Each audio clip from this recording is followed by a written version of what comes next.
The Road to Macstock with Dr. Marty Jencius. This is MacVoices.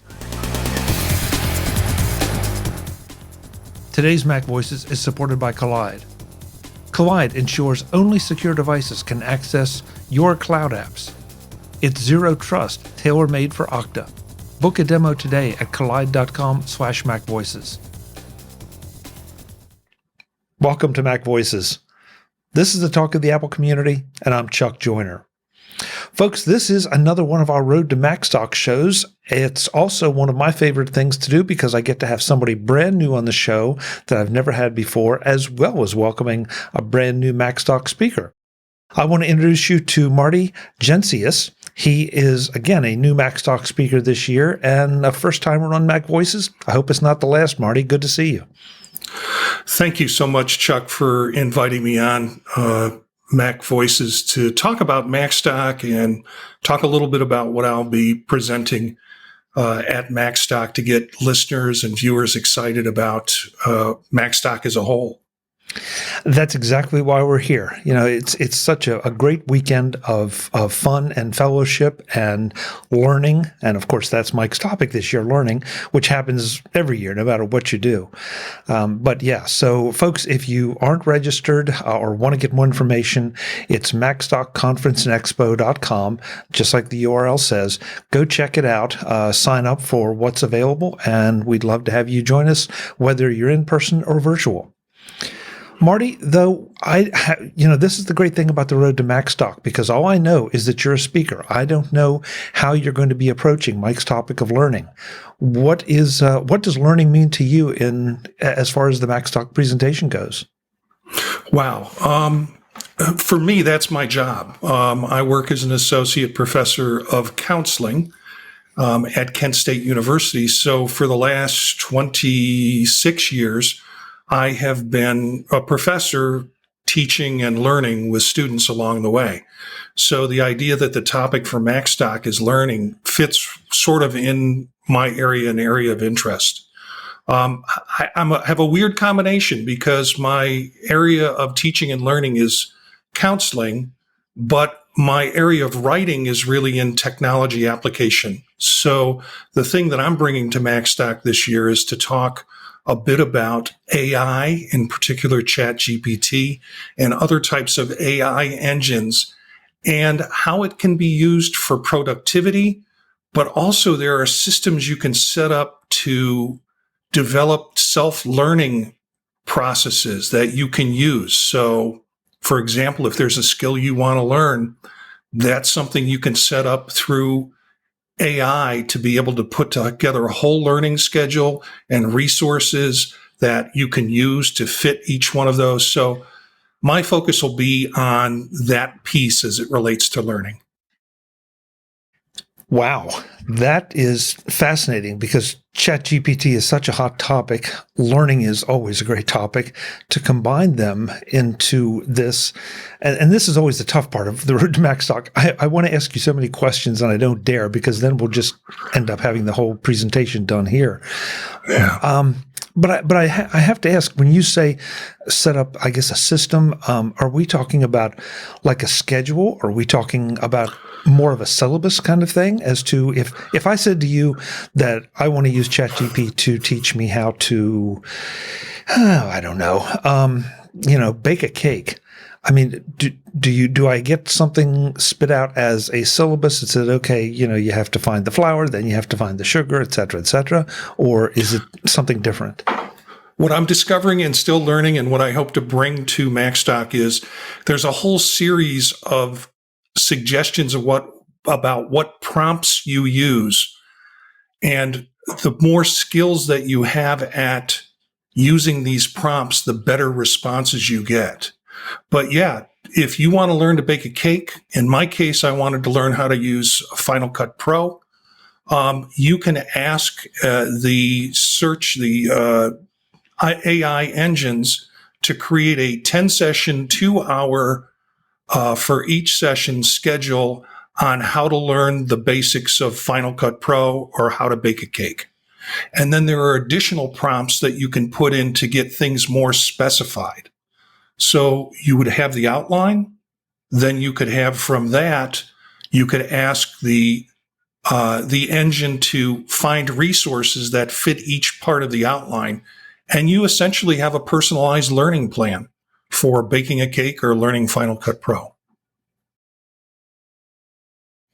Is this, are the kind of queries you're talking about, is there a master list somewhere, or are we just talking about you teaching us how to craft the query?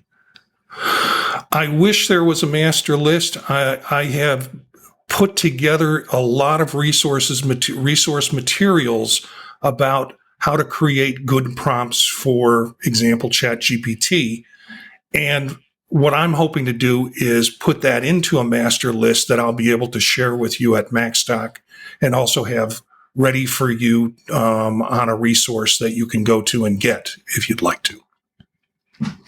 Okay. So you're in the process of building the list that we're all looking for. Yeah, and it's inexhaustible. When I first said I wanted to talk about AI, it was relatively new on the market and people weren't that aware of it. And now people are becoming more and more aware of it. And I'm having trouble keeping up with all the new information that's coming out about how to use it. So as someone who would like to learn Final Cut, or someone who'd like to bake a cake, this is great news, because this gives us some of those resources. What do you think this is going to do, though, to your profession in education? Is it going to, it's obviously going to change it, but how do you see it changing it? Well, that's a little bit of the controversy that I'm going to start off the presentation with, because in education, people are taking sides with this. And one of the things that I would argue is that if we're really teaching people how to use tools for jobs of the future, then we shouldn't be ignoring this, that we should be leaning into it. So my job might change, because then I become a curricular specialist in determining what needs to go into a particular learning system, but automated or AI could put together the materials for me. Instead of me spending a lot of time trying to do that, I can focus more on the larger questions of learning and the deeper thinking that should be going into learning, instead of just automatic learn and repeat, learn and repeat. Oh boy. All right, I'm just going to hit it head on. Okay. All right. And this is not challenging you or challenging the educational system. These are just the kind of questions that come to mind, though.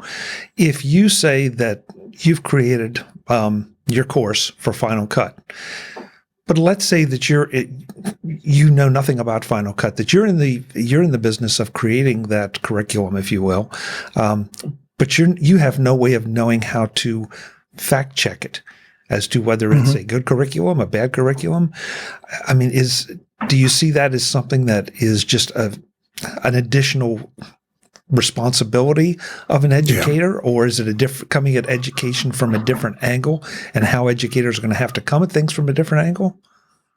Yeah, I think educators need to be more resourceful in checking whatever resources they have. So if I have a generated curriculum, I then have the responsibility not just to put it out and say, here's the generated curriculum, but is this the best path? I need to go back to sources and look at what sources are saying about what are the important things to learn when you're learning Final Cut Pro or when you're baking a cake.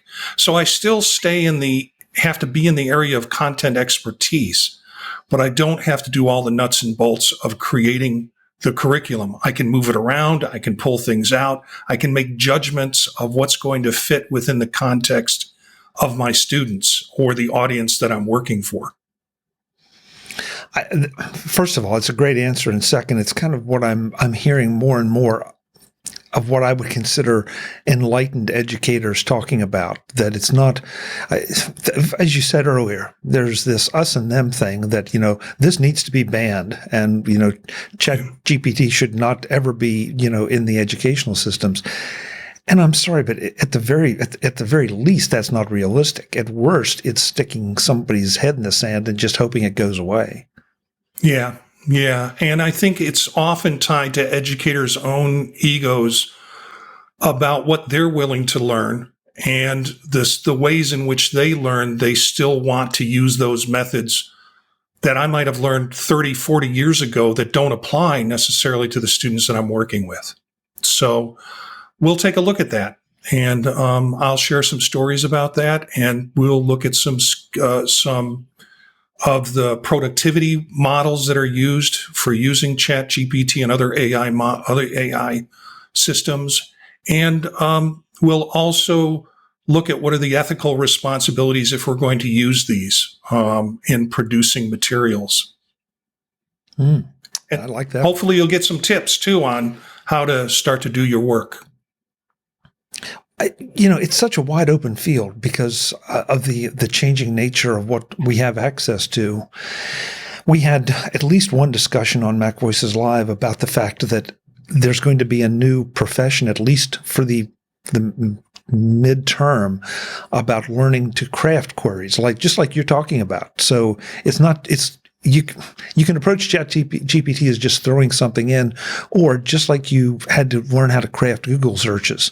Now you're going to have to craft ChatGPT or large language model queries to get the best thing that you can get out of them.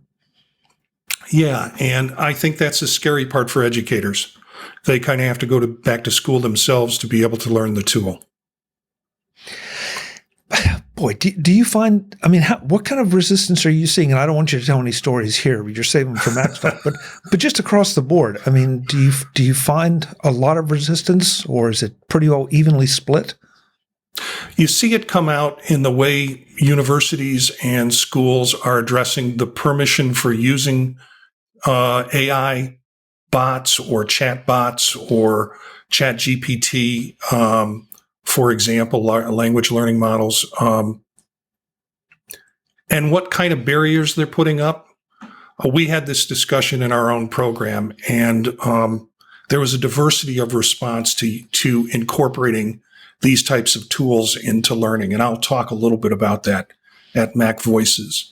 And what I think is a typology of how people in the learning communities are accepting or not accepting the use of these types of artificial intelligence systems. Boy, you picked a really great topic that has so many different facets right now. I just hope you're going to be able to get through everything in the time allotted. And if not, we have to have you come back and talk about it here. It's such an exciting, but also I hesitate to say dangerous, but there are times I do feel like it's a little bit dangerous because of the biases and the perceptions and misperceptions of what's going on out there. One of the pieces that I'll be doing, I've kind of gotten into this and then have gotten pulled into it in a variety of ways. I just given a talk on this to a group of Turkish educators at their educational research conference in Turkey, and am going to be meeting with the American Counseling Association this week with their board to look at how do we teach counselors, which is my profession, about the safe use of these types of artificial intelligence systems? And more importantly, what recommendations do we give them to give to their clients? Because clients are starting to use these kinds of things for emotional support, ideas on recovery, things like that. And so the professional association is looking at recommendations or guidelines that we can pass on. So it's broadening. It's becoming a very broad issue. MacVoices is supported by Kolide at kolide.com/MacVoices. Clicking on the wrong link can cause you plenty of headaches if it's just you. But if it's your company, the possibility of clicking a wrong link is multiplied by the number of users, right along with the headaches. Your users don't mean to create a problem, but they have other things on their priority list. That's why Kolide works so well for Okta users. You can get your entire fleet to 100% compliance. If a device isn't compliant and tries to log in, it can't. The user is provided with the information on what needs to be done. If they do it, great. If not, they're blocked. Immediate, helpful device compliance that secures your company. Without Kolide, there's nothing to stop an unsecure device. With Kolide, unsecure devices don't have a chance to cause issues. And this is all built to work seamlessly with Okta. Zero trust architecture and 100% device compliance. That means fewer support tickets and less frustration all around. Just what the doctor ordered. Visit kolide.com/MacVoices to learn more or book a demo. That's Kolide, KOLIDE.com/MacVoices. Kolide.com/MacVoices. Thanks to Kolide for supporting MacVoices. And the fact that you're having to address it this quickly and at least get some guidelines down now is evidence of just how, I guess, how extensive it is, and how different people are approaching it. The fact that you say there are folks out there that are using it for emotional support is very interesting and maybe a little scary. Yeah. AI is essentially a mirror of who you are. So when you look at things like chatbots, and you hear stories of people falling into emotional depression and then using chatbots and things getting worse. Well, that's because it becomes a reflection of who they are. So what they're putting in it is a depressed person, and what they're getting back out is a depressed person. So that's the cautions that we need to think about it from a mental health standpoint. That sounds suspiciously like the Microsoft bot that they let loose out in social media, and it instantly, well, not instantly, but very, very quickly became a not very nice entity that had to have the plug pulled on it. Those are the sexy stories. See, those are the things that make the press. Those are the things that get the clicks when people see those stories. The kinds of things that we're talking about, or that I'll be talking about, using it in terms of productivity, developing learning models for individualized learning for people around whatever topic you want to do, that stuff's not really very sexy. So people don't hear about it. What they hear about more so is the dangers. Is it safe to categorize you as pro large language model? I say I'm leaning into it. I would fall into that category of early adopters that are trying to look at it and say, we have a new tool now. This is a tool that our students and future people are going to be using. We need to figure out how to teach with it, and we need to figure out how to teach about it. And so I think it like any example of technology, you think of past examples of technology when they hit the market. There was all sorts of forewarnings of the terrible things that are going to happen, and some stories of those terrible things happening. But they generally turn out to be either moderated as the technology improves, or the benefits of the technology outweigh the fears and the dangers of it. I appreciate you calling me out on the example, because you're right. I mean, those are the kind of things that stick in your mind. But somebody comes on a podcast and says, hey, I can show you how to craft something to teach you how to bake a cake. And it's like, okay. Great. Yeah. And so, but you're right. I mean, and we all do that. We all look for the big sexy stuff, sometimes the big scary stuff. And you get lost in the fact that this is a tool, and you can use it just like any other tool. You can either drive that nail, or you can hit yourself in the thumb, and it hurts like the devil. Yeah. I'm working with someone to put together this presentation in front of the American Counseling Association board, and he put together a slide deck that included a lot of those scary stories. And I said, this is not the way to win people over, to consider this as a tool that we need to put guidelines together for. So, so we recrafted it. Let's put it that way. Marty, give me a little bit of your background. I mean, I know you've told us what you do and all, but how did you come to technology, and what other aspects of technology, how do they play into your life? As I said, I'm an associate professor of counseling. When I started as a doctoral student back in the early 90s and mid 90s, I was working with an association and they said, we would like to be able to communicate together. And I had been on some listservs. And I said, why don't we create a listserv? And they thought, well, that's a great idea. And now that listserv has like 6,000 members on it. And it is a primary form of communication within our field.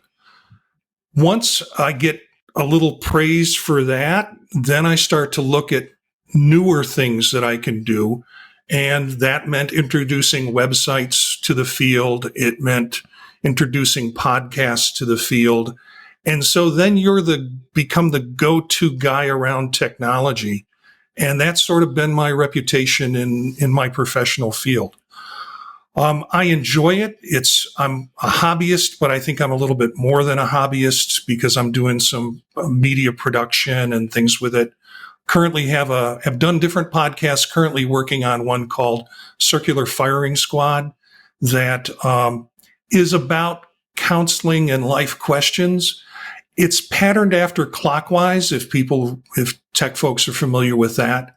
And I admit that I stole that idea of having people sit around and answer these questions. We're academics, so we can't answer things under a minute, but like they do on Clockwise. But that's what I'm working on. And I have a passion for capturing the history of our profession because the people who taught me when I was younger are aging out of the profession and they were very influential. And we have a tendency not to keep our history. So I'm working with a couple associations to develop video interviews with some of these older seasoned counselors, group work counselors, and counselor trainers to capture sort of their history and put them in a video and in audio format for members and newer students coming in to learn about. So that's kind of been my pathway. It was one of these happy accidents that I started one thing and then they said, will you come talk about that at the next conference? And I said, yep, but I've got this other thing I want to show you too. And I've done things in listservs, websites, podcasts. I did virtual worlds for a while. Generally, things that provoke me about the real world, I'll try and find some technology representation of it. So I started doing conferences in Second Life, counseling professional conferences. And so I digital textbooks because the cost of textbooks are horrendous. And so I've been playing in those realms. And that's kind of been my hobby passion. It's kind of fun. I get to combine something that people think is academic, but really is a hobby of mine. Your story sounds like a lot of folks from our generation, give or take a bit, who, they had a passion for it, even though it maybe had very little or nothing to do with their jobs, but they brought that passion and the technology and drug it into their profession. And suddenly, you end up being the go-to tech guy, which is not a bad thing because you can open people's eyes to things. And listen, I would, if you have another hour or so, we could cover some of the stuff I want to ask you about. But we're here to talk about Macstock, so maybe we can get you back on because this is really fascinating. The approach you're taking to it. I love the fact that you're trying to preserve the history of how things were because they're evolving so fast. And it used to be a complicated process. We used to have to take out cameras and lights and go to the person and do the interviews. And COVID changed a lot of that. It brought people up to more of a playing field where we could do these kinds of things easily and record them easily. And then you just needed some skills to be able to put it together into a product versus having to do all the heavy lifting that we used to have to do in the past. So the technology has really risen to the point to make it much more convenient for us to capture some of this history. That's an argument that I've had a number of times that COVID has, for all the bad things of it, it changed a lot of things, some things for the good. I'm careful to say maybe not a lot, but changed some things. It really did push us ahead from just what we're doing now. The tools have gotten better. Folks have gotten more comfortable on cameras. There's still a lot of people that aren't comfortable, but that's what it is. And it's kind of rare now, although I still run into it. Maybe you do, that somebody says, well, I can't join a video chat because my computer doesn't have a camera. And it's like, really? Are you driving an Edsel too? I mean, yeah. Well, it's rare, but it's interesting because I'm working with a generation that's 10 to 15 years older than me. And I'm interviewing folks who are 82, 86, and they know how to use Zoom because they've done it with their grandchildren for the last couple of years. And so they've learned how to use that technology. So it's really been seamless for me in trying to set up these interviews for their history, and they appreciate it. So a prime example of learning something because you want to do something with it, as opposed to being told you have to. I kind of make the joke. For years they said, oh, he's the tech guy. We're counselors. We don't do technology. We sit in front of people and we talk to them. And then COVID hit and suddenly my stock value went up. I was doing workshops on how to use Zoom, how to incorporate it into teaching. And it's sort of like, yeah, you all laughed at me for a long time, but I've kind of got the last laugh now. I understand. You're among friends. You're among friends. Pre-Macstock, what's the best way for folks to see some of what you do or connect with you? And of course, at Macstock, we'll all find out a lot more and get to know each other in person. But for now, where should we send folks? You can send folks to, and I'll work on my website to make sure it's up to date, jenci.us or jencius.net. Circularfiringsquad.net, all one word, will get you to a website that will give you connections to the podcast if you want to listen to a little bit of that. And the videos are now membership only for our association. But as we get to meet at Macstock, I'll have more links up for folks on how to get those and take a look at them. Great. Marty, thank you. This has been a real pleasure. I'm really looking forward to your session and maybe some of the hallway conversations afterwards, because there's just so much here that I'm anxious to learn about and see what your experiences have been. Thanks, Chuck. It's an honor to be on with you, and particularly with MacVoices, and I'm glad that we had this opportunity to make a connection this time. So great. Yeah, it took a little while to get the scheduling right, but we got it. Yeah. Well, I will see you shortly, just a few weeks as it is right now as we record this at Macstock. Yeah.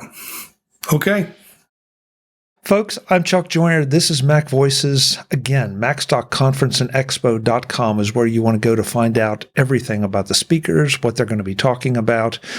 We obviously are continuing the Road to Macstock series right up till we get all the presenters talked to, if we can get the schedules worked out. And we will hopefully see you one way or another, either virtually or in person at Macstock at the end of July. As always, thanks for watching. Visit MacVoices.com for show notes and to connect with Chuck on social media. Get involved in our Facebook group or like our Facebook page, and get more out of your Apple tech with MacVoices Magazine, free on Flipboard and on the web. And if you find value in it all, consider supporting us through either our Patreon campaign at patreon.com/MacVoices or by making a one-time donation via the PayPal link on our front page and in the show notes of each episode.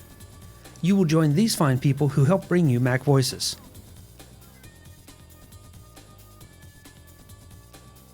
Advertising handled by Backbeat Media at backbeatmedia.com. Bandwidth provided by CashFly at cashfly.com.